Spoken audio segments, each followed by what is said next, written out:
Good morning and welcome to the National Newspaper Publishers Association's Let It Be Known. Any hope for real reparations in America for Black descendants of slaves probably evaporated completely with a ruling out of Tulsa, Oklahoma. We will tell you about that and why.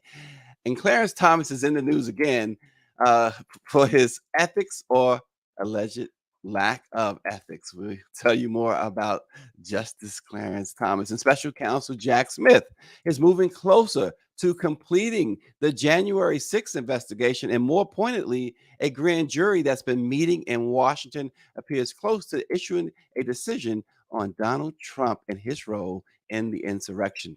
We're going to tell you about that. And is Aretha Franklin's true will the one found in the couch or in a cabinet? A trial starting today is to decide whether either of two handwritten documents represents Aretha Franklin's last wishes. Her sons have battled in court for years now over that question. All of that and more with Rashonda Tate. Good morning, Rashonda. Good morning. Yes, making sure I'm unmute. Good morning to you. Yeah, we don't need you on mute. We need you loud and clear. Loud and clear, espousing my opinion. You know what? Before we get started, I got to ask you a question. Mm-hmm. This go some time ago. We did a couple of segments called "Minding Other People's Business," and what's going on with Britney Spears? Did they take that conservatorship away too soon? I mean, did you see the latest stuff with her? I did, and I do. That's why I brought it up. I figured you did. That's why I brought it Yeah, up. Yeah. and unfortunately, Brittany may need it. It just may not need to be her The father. father, right? Yeah, but yeah, definitely. Yeah, the unfortunate situation with the basketball player now, that was a little weird, and not her fault. She saw him and she, his security like backslapped her, didn't realize who she was. But the other issue, that video that she put out the other day over the weekend, she was doing some a type of dance and rambling incoherently, like it was almost like, I hate to say it this way, but it was like one of them crackhead dances, that just before and just after they cop, Yeah, you know, I was horrible. and that's not the first time she's done a video like that. And I think this was part of why they brought her under the conservatorship, but I just think it's going to get worse from here. Yeah, what's going on with these child? She was a child star, right? She was a child star with immense fame. Immense fame, yeah. And apparently, her parents took advantage of her, not just her wealth, but just took advantage of her as a child. Right. And if you don't have that protection around you, it really can go south very quickly. And I think that's what Brittany's family was too busy trying to see what they could get instead of protecting their child. Yeah, wow. It's just incredible. When I saw that video over the weekend, I said, "Oh my goodness, she's got some problems that needs to be taken care of, and hopefully she is getting some care because that screamed, 'Help me,' more Right. than anything else." So, Right. but this morning, Rashonda, if you had any doubts about whether Black Americans would ever get reparations, what was probably a real test, perhaps the most profound test case you could ask for, ended in a major loss. The lawsuit seeking reparations and rebuilding to address historical damage done by the 1921 Tulsa race massacre has been dismissed. The case was filed on behalf of the last three survivors of the assault by a white mob that killed at least 300 Black Americans in a community often called the Black Wall Street of his day. The judge dismissed it. Judge Caroline Wall said that she agreed with the defendants, the parties that included the state, the city of Tulsa, who moved multiple times to dismiss the lawsuit. They claimed that these survivors, they suffered no loss. If Tulsa can't get reparations, the rest of Black America can hang it up. And I think that's the problem with this is that they're looking again at personal loss by something we can actively measure. You didn't lose a house. Your grandmother lost a house. But in the Black community, well, in all communities, that's why we are behind in the race. because we didn't have grandmothers to leave us land, to leave us real estate, to leave us anything. And here's someone that might have had that, and it was taken away. Yeah, and the plaintiffs, by the way, were Leslie Benningfield Randall, Viola Fletcher, who they called affectionately Mother Fletcher, and Hughes Van Ellis. Fletcher and Van Ellis, we got a chance to talk to a few months ago. They got Ghana citizenship. We were there. Greer and I was there for that ceremony when they got the citizenship. But we're talking about individuals who are over 100 years old. Fletcher is 108, and Van Ellis is, I believe, 107. Not sure the age of Randall, Leslie Benenfield Randall, but she's certainly better than 100 as well. And like you said, if they can't get reparations, and I don't think they were asking for money as much as they were asking for other things in their lawsuit, then all this talk about what's going on in California, all this talk about the bill HR 40 and the federal bill. I mean, it's just it's moot. It's no sense in arguing it anymore.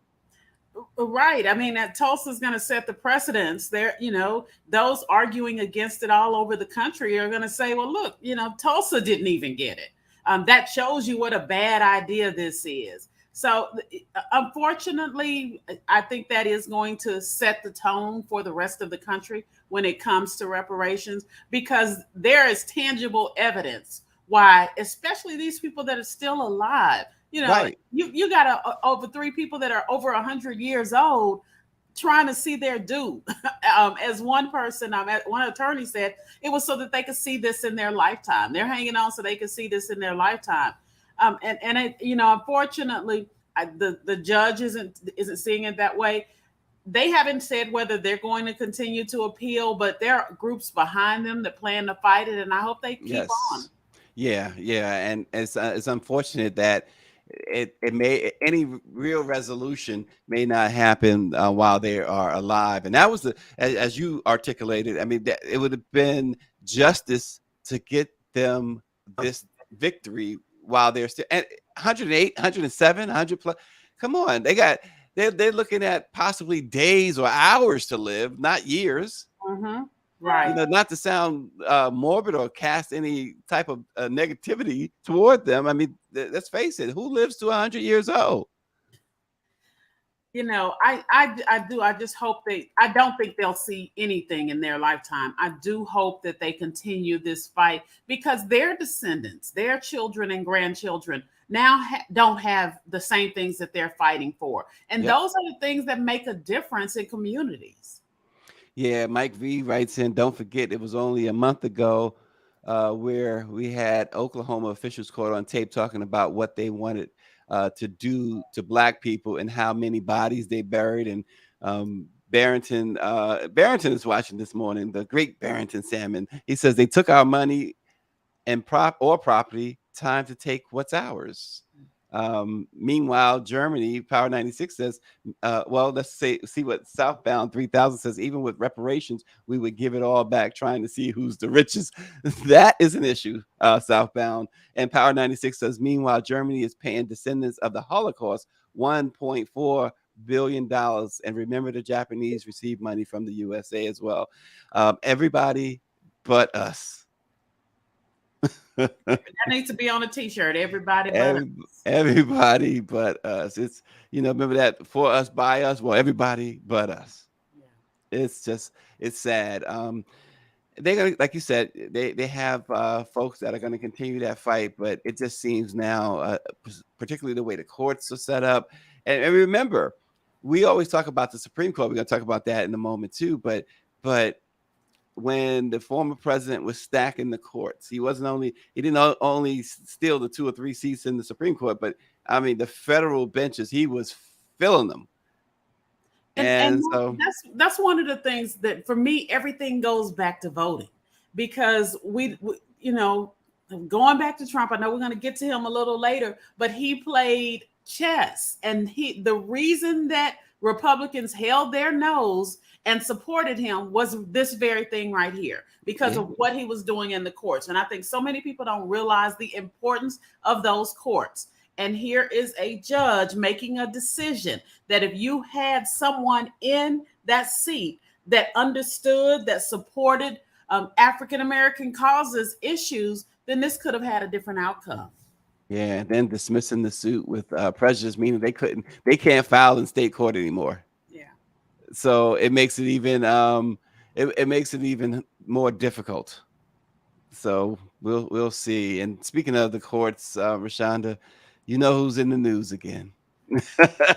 Clarence Thomas. His connections to wealth and expensive vacations run deeper than billionaire businessman and Nazi enthusiast Harlan Crow. The New York Times reported over the weekend that Clarence Thomas has milked relationships with the rich he made through the Horatio Alger Association of Distinguished Americans, a scholarship association to benefit himself and his wife. Because of their Horatio connections, Thomas and Virginia Thomas have been invited to join luxurious vacations and parties, in addition to being granted VIP access to sports events. Uh, it just goes on. All of these things, of course, Rashonda, he did not disclose. You know, this Clarence Thomas, the Supreme Court, these are just prime examples of unchecked power. Yep. I feel like everything Clarence does, he's like, who gonna check me, boo? Because nobody he can do what he wants there. He doesn't have to follow any ethics. And we're going to continue to see this because why stop? Well, and this guy, this foundation was paying for him to hang out. Guess who he's hanging out with? Oprah Winfrey and Ed McMahon. Right. What are you doing hanging out with Oprah? Because and Oprah, we got some questions for you, Oprah. I'd like to think that Oprah was calmly sipped her tea and moved to the other side of the room. And then they did this documentary of him for HBO. It depicted Anita Hill, just awful in this documentary that they backed for Clarence Thomas. So he kind of went into debt with these folks. Mm-hmm. He owes them, Which is exactly why you don't need to be taking all of these gifts. He's accepted benefits that granted him access to places he would have never otherwise gone, may have never gone. And the people use that to raise money. They parlayed their access to Clarence Thomas into fundraising for scholarships and events. And this is the type of thing that they're trying to argue. He doesn't have anything before the court. He doesn't have anything before the court yet. And also he's using the Supreme Court in ways that I don't think our founding fathers were thinking that the Supreme Court should be used. We have got to get some term limits on the Supreme Court. I don't know that they meant just sit here till you die. But if you know you can do whatever in your job for however long you want, then you may be like, well, I'm going to get on this private jet and go fly across the country. Yeah, there's no repercussions. Right. And the thing is, at some point, even the hardened conservative doesn't they look at this and say, wait a minute, we need some sort of respectability on this bench, right? I mean, no. Of course, we need some, but no. But I'm saying though, even those like him, even the hardened conservatives, the right of the right wing, at some point they have to see how bad the optics are, right? Or no? Of course they do, but he's one of them. So he's saying my colleagues told me I didn't need to report this, and if that is true, his colleagues told him, then they're feeling like we can take it too. He is justifying his lack of disclosure. So I have a problem not only in you doing all of this, but that you feel like you don't need to report it. You don't owe the American people anything. And he doesn't recuse himself, according to all the reporting, ProPublica's reporting, the New York Times reporting. He does not recuse himself when these folks come before the court. He actually votes or cast a decision, I should say, in their favor.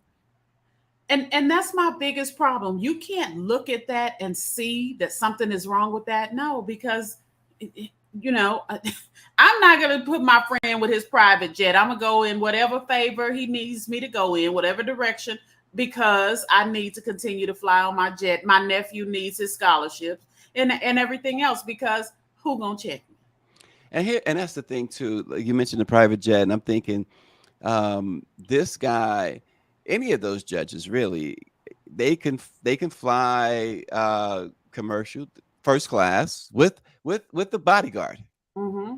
and it would not sweat their pockets at all. In fact, that is something that they probably could charge back to the government.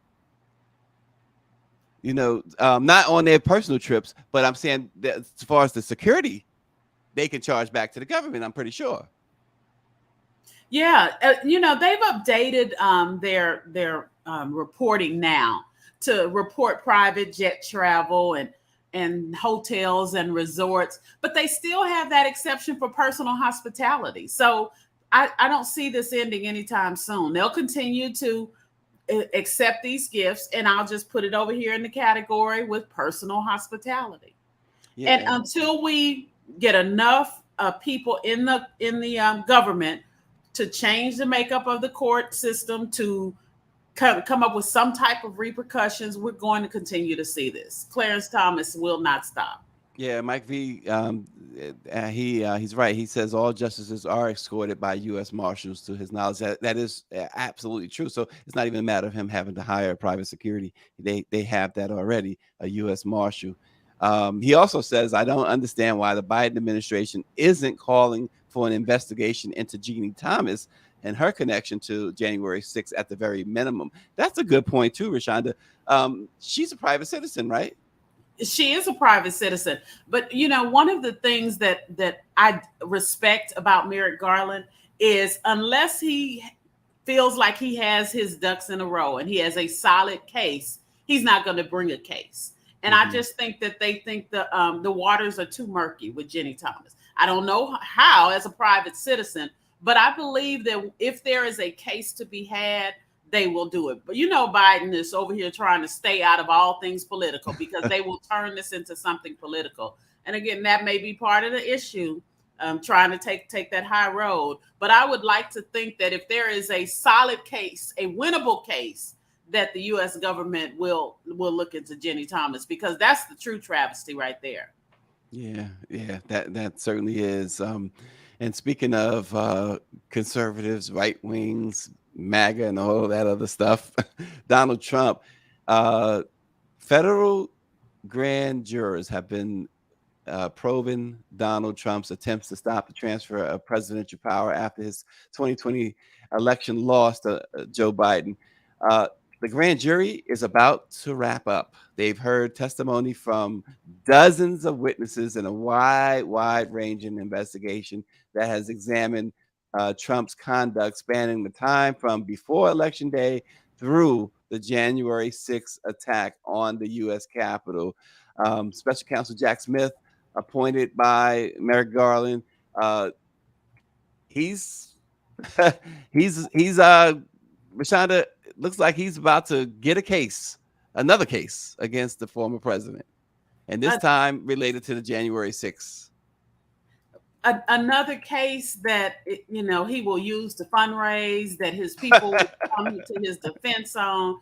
They can keep piling the cases, and he will use it like a ladder, climbing up to raise more money. It is ridiculous. Well, this so some of the things that have come out from that grand jury is the idea that Trump's words leading up to January 6th is not what's getting him in trouble, which is amazing. They apparently his words are protected by free speech, And but especially because he used that word peacefully. So that's what they're going to ride all the way to the bank. they riding that all the way to the bank. You're absolutely right, but he's got other problems with that, right? Right. He has, I mean, there are tons of problems with it because of the language. You have a right to free speech. You don't have a right to incite a riot. but they're going to ride that word peacefully because he did say go peacefully. And that's going to be their defense. Hmm. Well, he did say things like, if they don't act, we're not going to have a country anymore. And he says they have to fight like hell. These are things. So he was wise enough to couch it in the end, right, with that quote unquote peacefully. And it was probably an accident. It You was know, an accident. he didn't think, okay, let me couch this so that I won't get in it. It Yeah, was, he didn't think about that.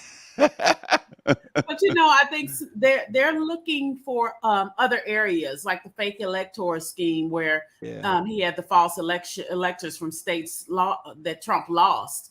right.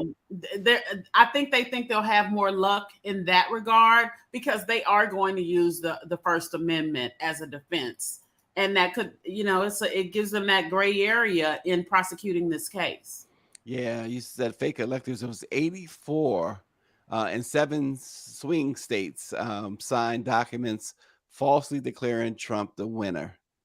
That is amazing. That, the whole scheme, which we'd never seen this before, the closest, and that wasn't, and that's not even comparable, really. I was going to mention that the Al Gore situation with George Bush, but at least Bush wasn't trying to gather fake electors. This Right. was that was a situation where Florida just dropped the ball and intentionally dropped the ball. But Power 96 says one of the charges on Trump could be obstruction of Congress. But there's got to be, don't you think? There's got to be some charges from January 6th toward Trump. There has to be, if for no other reason, to take a mark in history that this man suffered some type of consequences for it. He will be in the afterlife declaring his innocence and that he had nothing to do with it. But there has to be some type of repercussion. Are all of these Trump-like people coming behind him will try to follow in his footsteps? Well, and we've seen that. What's her name out in, was it Arizona? Yes. I mean, she went through that whole the whole process. The courts, going to the courts, trying to get that election overturned. The results overturned in that election. Um, she's And if you ask her, she still will tell you that she won. I mean, she didn't concede. She didn't. never conceded. She took page for page out the Trump playbook, and we haven't seen the last of that.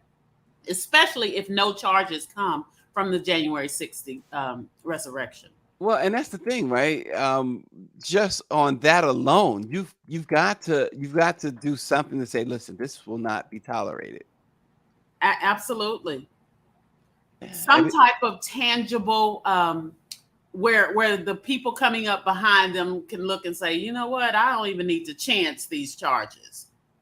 Yeah, exactly. Because so right now, Donald Trump is looking at 37 charges related to the documents situation. He's looking at potential charges next month in Atlanta, Georgia, for interfering with the state's election.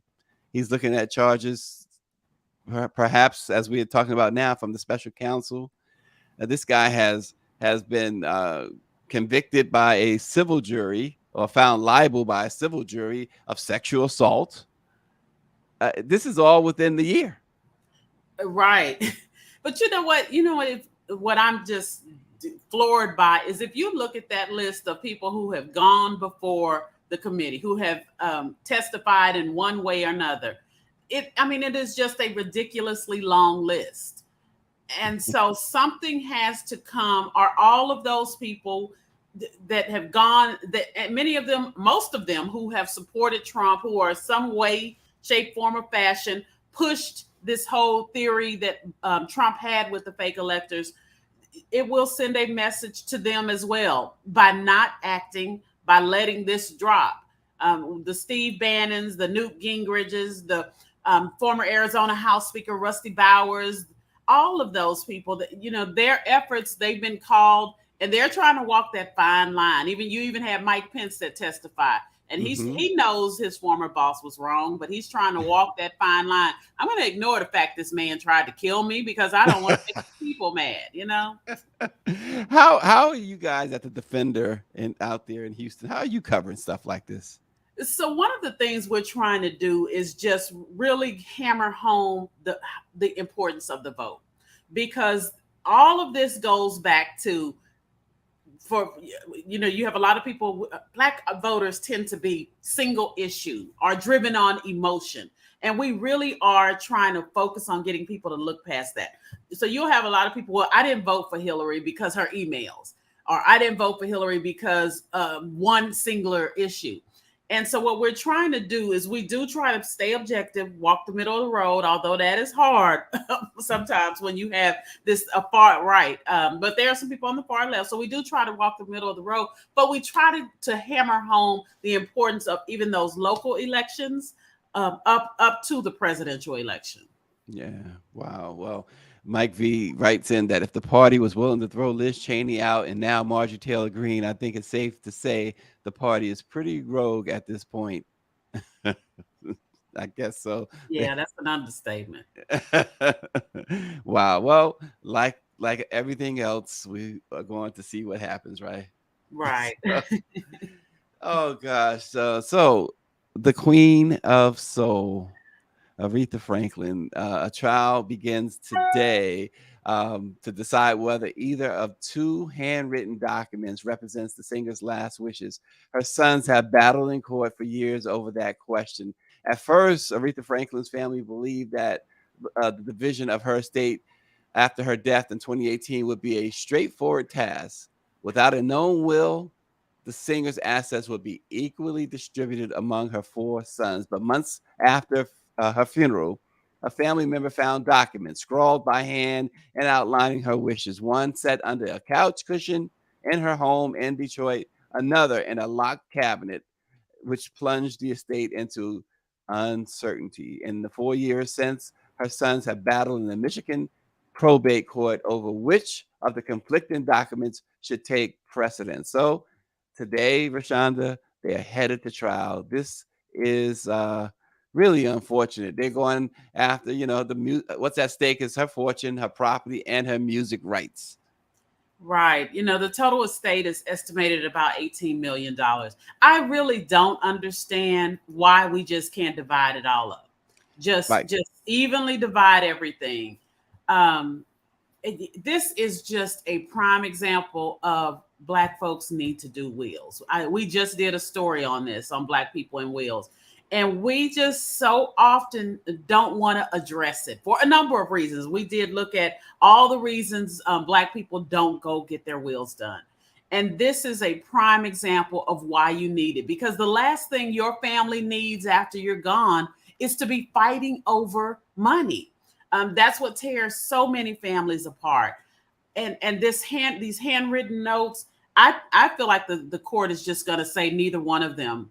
They'll throw both of them out, because how do you determine the couch or the cabinet? These words scribbled. How do you know these? She actually wrote this, and not one of the sons. Just divide it all equally. Or I Right. don't know what her original will said. Um, this is just really sad all the way around.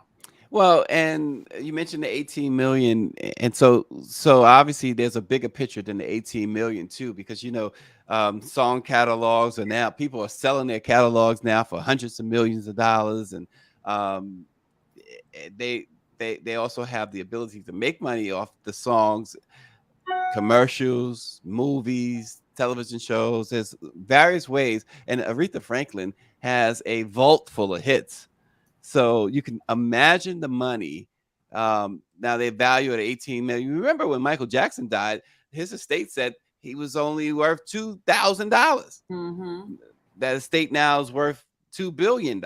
2,000, they said. So just think, they're saying 18 million that Aretha estate is worth. That you probably can put at least one zero behind that and make it 180, 180 million. This artist had so many legendary hits. Um, there's a lot of money involved in that, more than just that 18 million. Yeah, and Prince as well didn't leave a will, but to your point, I mean, come on, family. Yeah, I would hate to be on this jury because there, in addition to the scribbled notes, there are penciled in addendums that were found in a lock safe. They're bringing in voicemail messages that she had left, where she discussed another will that she was working on with her attorney.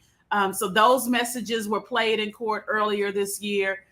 It's just so many little pieces that they're going to have to try and decode, if you will. And I just think that I don't understand why they can't just say whatever it is, we'll split it. Now they've Right. already gotten the eldest son. He's already gotten the short end of the stick, Clarence Franklin, because he has a mental illness and is under legal guardianship.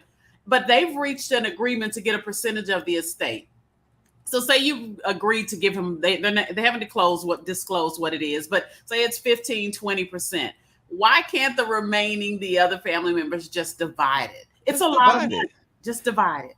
Yeah, I would imagine that the biggest fight again is who gets to control the estate, who gets to be the executor.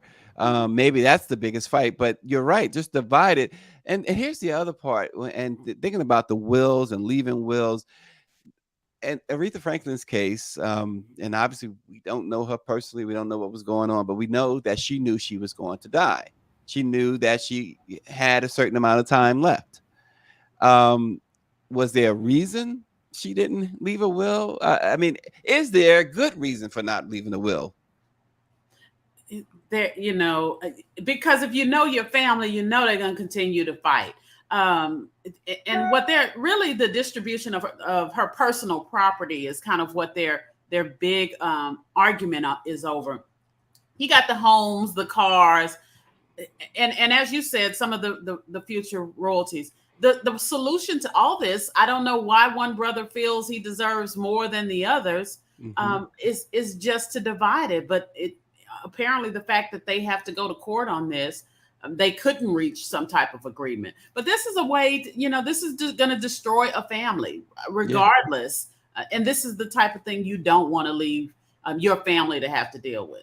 Yeah, Greer was noting how common this is, unfortunately. And even among individuals like an Aretha Franklin, like a Prince, like a Michael Jackson, they did not.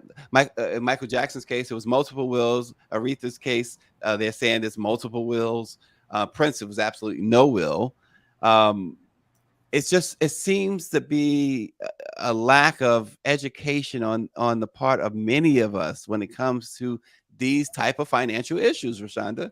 Right. And that's why we did the story. I mean, we actually looked at a lot of people. We talked with family members who are spending their time fighting over small things. One of the women that I interviewed, her mother died, and all they had was like a small house. But the family, it has been torn apart fighting over this house. DMX estate, his longtime girlfriend who was with him all of his life, it gets nothing because there was no will. And everybody that knows DMX knows that he intended to leave her something, but because it Right. never got in writing, it's invalid. And that is, it should be a lesson in itself, right? But yet here we are again with this situation, and guarantee it'll be another situation. Right. Somebody else. Well, her first her one of her husbands, Ted White, Mhm. he's trying to get his claim as part of it as well. And so, especially if you have some money, you can when I interviewed you, we found this came whether you had money or not. Mhm. And the people that don't have money are also saying, well, I don't have any money, it's no need for me to do a will. But they're arguing over teacups. So we've seen it with everything. So you want to do a will for the stuff in your closet, regardless. But Ted White is saying that the wills that found under the couch and the cushion are irrelevant because if she really wanted that, she would have taken more care than the scribble would on the paper. All I can say, this trial is going to be one to watch, and it's going to be full of drama that they'll be making an HBO movie out of. So Rashonda, so the defender has done, like you said, the stories on this situation with wills, not Aretha, but wills. With wills. Take us take us through the bottom line here. How do you do a will? What should a person know up front? What and when should they start looking at doing a will? You do a will all the time. So it's we call it the push to plan for life after death. A lot of times they don't, people don't want to face it. And one of the things that we found is that 77% of blacks don't have wills. Wow, That's a horrible number. And in it fact, is. now Hispanics were higher. Theirs were at 82%, Mm, but there, it was 77% of blacks, and then it was followed by about 61% of whites. And what's happening is it's just a common problem. We also looked at reasons people don't have a will. And a consumer report study showed that 43% said they hadn't got around to it. 25% said they don't have enough assets. 20% said don't know how to create one. 9% they wanted the next of kin to automatically receive everything. Well, if you don't have a will, that's not going to happen. right. 23% thought they were too young, and then 12% just didn't want to talk about death. Oh gosh. So those were some numbers. So we did go into what you need to do on how to start a will. By doing so, you're keeping the courts out of your family business. Yeah. You're determining who will manage your estate. And a lot of black people are like, well, I don't have an estate. Well, an estate is any single thing that you own. Yeah. And so it really does help you just navigate all of that. And we gave some step by step as well as some resources. You can do this online. You don't have Right. to get an attorney there. Freewills.com was one of the places that we looked at that Mm. can help you get that. So you don't have to be rich or famous to have a will. Absolutely not. It's not just for the rich and famous. Power 96 says, well, when he kicks the bucket, he says, my son knows to look under the mattress, and my wife knows that she gets the house and the land. But Shonda, he needs to put that in writing, right? And that's what I'm saying. Your son knows it and your wife knows it, but do the courts know it? Because if the courts don't know it, if the courts can't see it, then you could have some issues. If anything happens, God forbid, to your immediate next of kin, you could have people coming out the woodwork laying claim to your estate. Now, ultimately, would they win? That's up another debate. But do you want your loved ones grieving you and having to fight in court? Mm. With Prince, he had 15 people come out the woodwork saying, Prince, I got a baby by Prince. If I wasn't married, I'd have been one of them. But you don't want that. You don't want your loved ones dealing with that when they're grieving. Oh wow! And Mike V says that he is going to donate his body to genealogy research in Ghana. Huh? How about that? And David Youngblood says sometimes it's better to gift prior to death. So, what your gosh, Rashonda, I appreciate all that information. We appreciate all that information. That is some great information. Read the Defender. You saw the article come up as she was talking about it. There are several. I imagine that you guys have done more than one article Yes, on we this. have, and There's we also several. looked at the Aretha case. So we've been following this, and it's just this. I have a personal affinity for this because I did have my family when my grandmother died. I just saw things ripped apart because my mother has a lot of family members, has a lot of siblings, and then their children, and it was just one mess after another. That my mother was having to deal with while having to bury her mother. And you just don't want that for your loved ones. Wow. Yeah, absolutely. But check out her Defender Network and their articles on that. Go to the Defender's website. You'll find them. This is really important as we talk about Aretha Franklin and the situation there that's unfolding with her children, her family today in court. It starts today, the fight over her will. We posted that in the chat, Rashonda, the links to your article. And folks, it's a serious issue. We may laugh a little, joke a little, but this is a serious issue. Protect yourself, more importantly, protect your family. You still have an opportunity even after you're gone to make sure that they're protected. So let's do that. Especially, like you said, 77%. According to the Defender Network, they found that 77% of Black folks do not have wills. And That is a you lot. have a lot of people that feel like, well, I'm too young to think about it. Well, we know that, that it doesn't matter your age. Yeah. You still need a will. Yeah.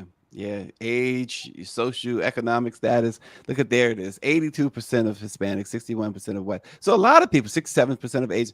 So it's not just, I mean, we Blacks and Hispanics, the percentage is higher, but it's a high percentage for everyone. There are lots and lots of folks, high profile and not going around without wills. Right, right. I mean, and we went down the list with that. And again, they're humans just like, everybody else, and they don't make the time for it. You kind of feel invincible. Nothing's gonna happen to me, or I'll get around to it. That was a big deal. I'll get around to it. And Mm. life doesn't wait for you to get around to stuff. And So, so, so you mentioned freewill.com. mhm. What happens at that site? At some point, do they have to go get it notarized? What happens? You do. And so what you want to do is really, you can go to any type of template. You can Google free wills, but at the end of the day, you still need to file it with your county clerk. And so that's one of the things that you want to make sure that you do, is to just go and get the paperwork, get some templates. Of course, you can, it's always, if you can afford an attorney, a lot of attorneys will do wills for a flat rate. But if not, get a free template offline. We found that you can Google, make my will, and templates will come up that all you have to do is fill in, and then you go and post and file it with the attorney general. And it sounds like it doesn't cost a whole lot of money. It does not. And I think that's another thing. People are like, well, I don't have all the money to spend on that. It really doesn't. I think, it'll depend on your county clerk, how much your filing fee is. But here in Houston, we found that it was $60 for your filing fee. So think about that, $60 to prevent all of this drama, to prevent agony after you're gone. Wow. Well, thanks again, Rashonda Tate, the Defender Network. All the work they do out there really, really is needed, and we really appreciate it. We always thank you for coming on, Rashonda. Always have a good time. We ran into your publisher at the NMPA convention, Sunny Messiah Giles, and she was expressing her joy when she sees you and your colleagues on Let It Be Known. And we tell her joy doesn't match ours when y'all come on. That's for sure. I love it. Now I don't love it when my alarm go off at 6:00 in the morning. Uh-oh. But I have to keep telling myself, just get up and get moving, and then you'll have a great time, because Stacy and the crew are phenomenal. So instead of 6, just make it 6:01. There you go. We appreciate you, Rashonda. We appreciate you all for watching Let It Be Known. Thanks for joining us. We'll see you again tomorrow.